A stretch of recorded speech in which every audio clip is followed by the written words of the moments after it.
নমস্কাৰ ছাত্ৰ ছাত্ৰীসকল আমি কালি ষষ্ঠ শ্ৰেণীৰ বিজ্ঞান বিষয়ৰ 1 নম্বৰ পাঠ খাদ্য আমি ক'ৰ পৰা পাওঁ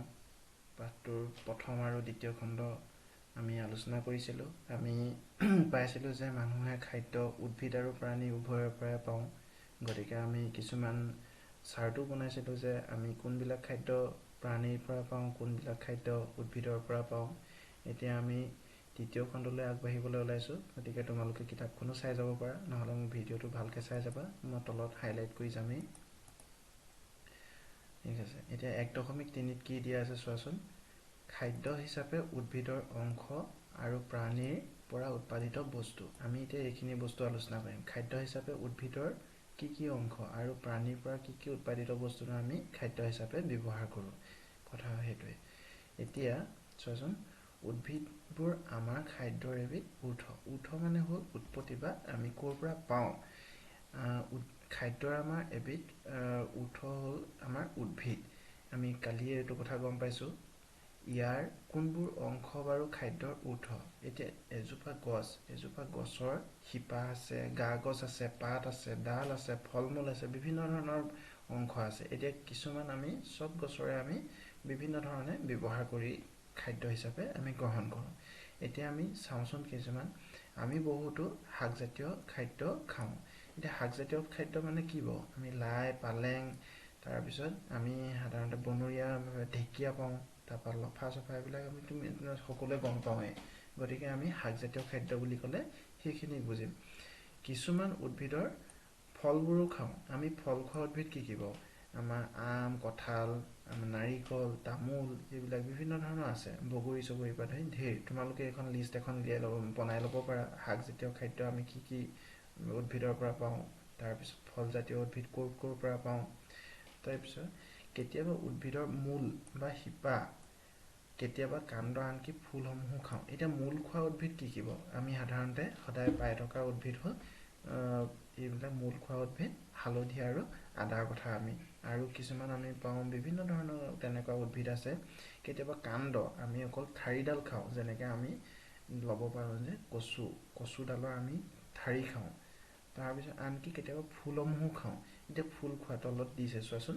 তোমালোকে কেতিয়াবা ৰঙালাও গছৰ ফুলবোৰ পিঠাগুড়িত ডুবাই ভাজি খাই চাবাচোন আমি সাধাৰণতে সকলোৱে খাওঁৱেই খাই পাইছোৱে হ'লেও তোমালোকে যদি খাই পোৱা নাই তেতিয়াহ'লে খাবা এতিয়া ৰঙালাও তোমাৰ বাৰীত গ'লে পাবাই ৰঙালাও গছৰ যিটো ফুল হালধীয়াকৈ ফুল এপাহ মেলে সেই ফুলটো আনি পিনি কি কৰিব লাগে ধুব লাগে যাতে আমাৰ কোনো বীজাণু বা বেলেগ কিবা লাগি নাথাকে তাৰপিছত আমি কি কৰিব লাগে এইটো ৰ'দত শুকুৱাব লাগে শুকুৱাই লৈ কি কৰিম আমি পিঠাগুড়িত ডুবাই তাৰপিছত তেলত ভাজি খাব লাগে কিছুমান উদ্ভিদৰ 2 বা ততোধিক অংশ খোৱাৰ চোৱাচোন তোমালোকে ইফালে উলিয়াই লোৱা মই উলিয়াই লৈছোঁ খোৱাৰ উপযোগী হয় এতিয়া 2 বা ততোধিক অংশ খোৱাৰ উপযোগী হয় এতিয়া কি গছৰনো 2 বা ততোধিক অংশ খাব পাৰোঁ এতিয়া চোৱাচোন সৰিয়হ গছৰ বীজবোৰে আমাক তেল দিয়ে সৰিয়হ গছৰ বীজবোৰৰ পৰা আমি সৰিয়হ তেল পাওঁ আৰু পাতবোৰ শাক হিচাপে খাওঁ আমি পাতবোৰ কেতিয়া খাওঁ যেতিয়া সৰিয়হৰ ফুল নেমেলে তেতিয়াই আমি খাওঁ নহ'লে ফুল মেলাৰ পিছত যদি খাওঁ আমি তিতা নিচিনা অনুভৱ কৰোঁ সেইকাৰণে আমি সৰুতে খাওঁ তোমালোকে বাৰু কলগছৰ বিভিন্ন অংশ খাদ্য হিচাপে গ্ৰহণ কৰাৰ অভিজ্ঞতা আছেনে আমি কলগছৰ সৰু যেতিয়া পুলিটো আমি কল পচলা হিচাপে খাওঁ আনহাতে আমি কল লাগিলে ফলটোক আমি ফল হিচাপে খাওঁ গতিকে সেইটো আমাৰ অভিজ্ঞতা আছে